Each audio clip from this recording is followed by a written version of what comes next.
Oublions la sacro-sainte chronologie pour sauter d'un seul coup le Péloponnèse, pour oublier momentanément 800 km et quelques de chrono.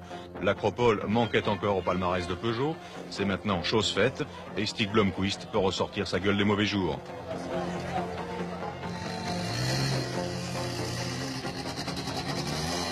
Peugeot, fort d'une réelle dynamique de victoire, s'est une fois de plus montré comme le meilleur élève de sa classe.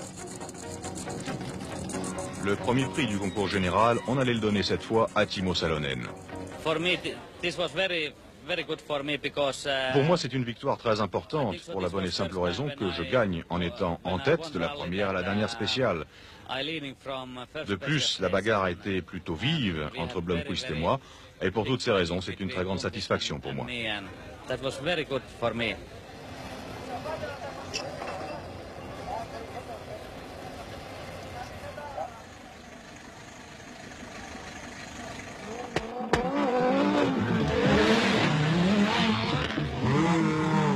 Salonen en tête du championnat du monde. Le premier qui trouvera cela aberrant se trompera lourdement. Le numéro 2 a les dents longues et les moyens de bien se les aiguiser.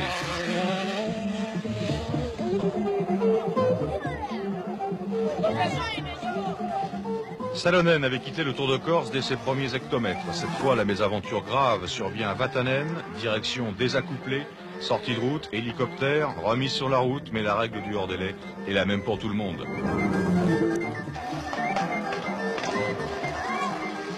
De même pour Audi. En Corse, Walter Röhrl n'avait eu que très peu de temps pour signaler la présence d'une Quattro. Ici, à l'Acropole, le scénario s'est renouvelé. Suspension défaillante. Ne reste face à face que Timo Salonen et Stig Blomqvist. Un Finlandais sur une Française et un Suédois sur une Allemande. En gros, c'est la guerre.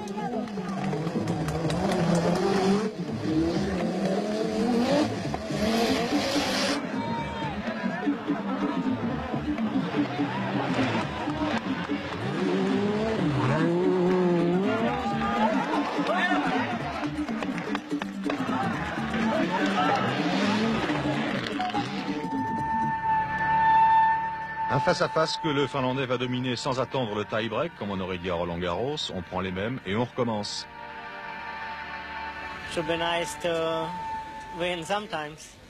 Il serait agréable finalement de gagner de temps en temps, que ce ne soit pas toujours la Peugeot. Mais de toute façon, nous sommes sûrs maintenant, après le Portugal et ici l'Acropole, que nous disposons d'une voiture suffisamment rapide.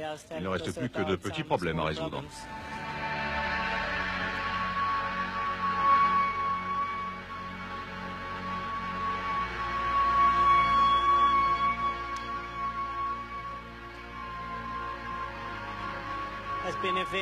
Cela étant, il faut dire que les Finlandais ont remporté cette année tous les rallyes sauf un. Et croyez-moi, ce n'est vraiment pas facile de les battre.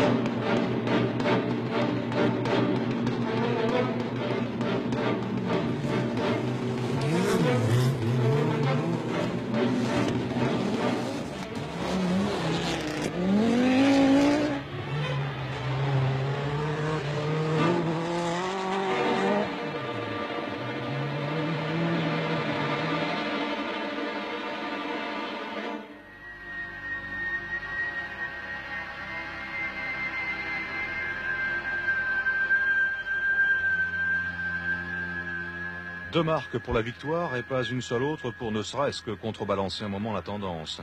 Peugeot-Audi, Audi-Peugeot, il est déjà bien difficile financièrement de s'impliquer dans le championnat du monde des rallyes. N'empêche que quelques-uns ont une fois de plus relevé le défi de la technologie la plus avancée, avec des moyens limités, donc des ambitions limitées aussi. C'est un beau résultat, mais je pense que j'ai pas assez attaqué quand j'étais au nord, là, vers Kalambaka.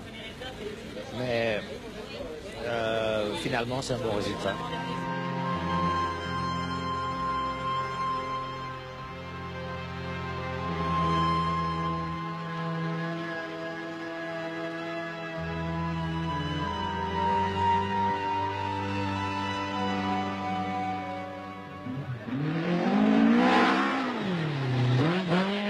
Les autres, ce sont les Nissan, récompensés par la 4e place de Shekhar Mehta, cet industriel reconverti dans la production et l'exportation de thé, spécialiste avec un grand S de l'Afrique et qui s'ingurgite une fois l'an son infusion grecque.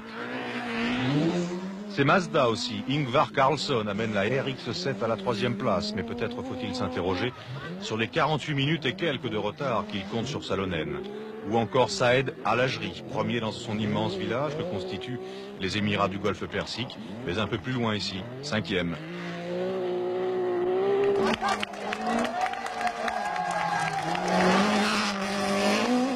Elles auront au moins eu le mérite de tenter l'aventure, ces honorables dames vieillissantes, tout du moins sur le retour. De même que Lancia, qui avait délégué un Zanussi et un Pregliasco, qui ne déclinent encore qu'avec peine un langage hellénique un peu trop hermétique pour l'instant.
Conclusion, le rallye, tout du moins le championnat du monde, est devenu une véritable chasse gardée, par quelques-uns pour l'instant.